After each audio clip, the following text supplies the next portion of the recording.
Hello, beautiful people. This is Trina Brannon, continuing with the takeover. In this video, I'd like to share with you my greeting card business. It's called the Brannon Factory.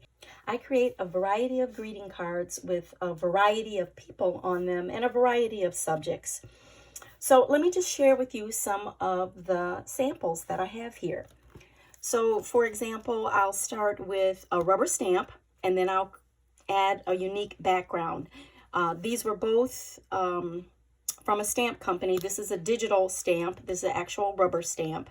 And so I adhere to the angel policy, and I always put the stamp credit on the back of the stamp along with the Brannon Factory.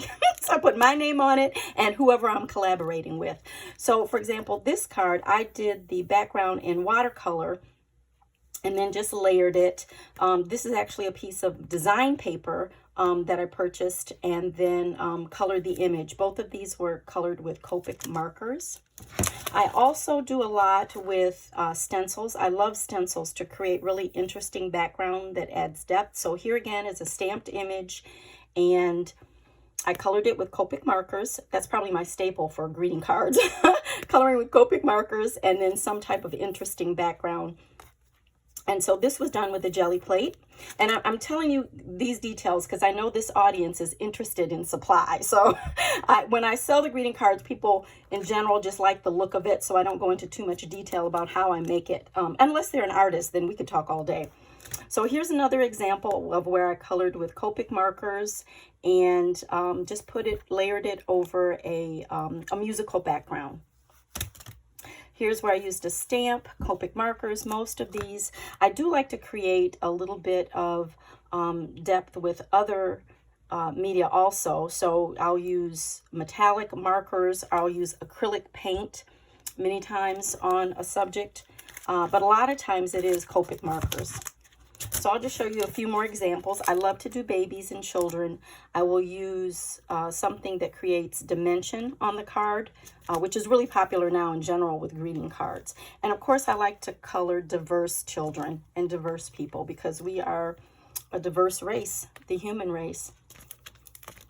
And so just some more cards. I also like to use die cuts in my artwork. So I'll use die cuts and then I'll personalize it. Like I wrote little scribbles there on the label. And also, again, use stencils in the background of these two. I use stencils in the background just to give it some depth.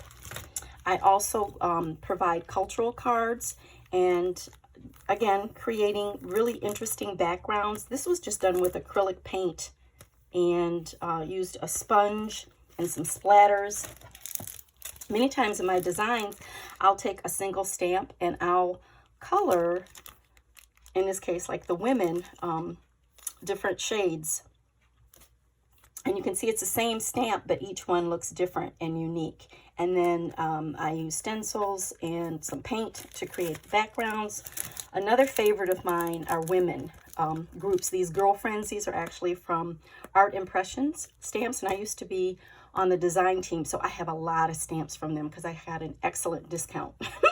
So I use stencils here to write in Spanish because I know Spanish-speaking people in my customer line that want something just for them. Here's some other cards where I did couples, including interracial couples. Not everybody is the same color that gets married and that falls in love. So they need greeting cards as well. Christmas, I love Christmas stamps. These are digital images. And the thing I like about creating digital images is that you can print them out whatever size you want to for your card, or if you want to include them like in your art journal, or even create a piece of art with them like a wall art as large as your printer will accept. And so here's one of my favorite techniques with stencils. And these are all Stencil Girl stencils and alcohol inks. Just beautiful, vivid colors that are abstract. And these cards are nice for a man or a woman as far as designs and having variety. And then I also print cards from my own drawings, my own designs, and these are originals. So that I've created like in my art journal, which I'm going to talk about art journaling a little later, and so you'll get to see the original of these. And then I just take them to my local office store, which has a quality printer for color, and the colors turn out really nice. And then I provide the cardstock because I want a certain quality cardstock for my greeting cards. So that's a little bit about my greeting card business. If you have any questions, please leave them in the comments below. I'd be happy to answer them. So thank you for listening, and I'll be back a little later to talk about art supplies and also art journaling. Have a great day. Take care and stay positive. Bye.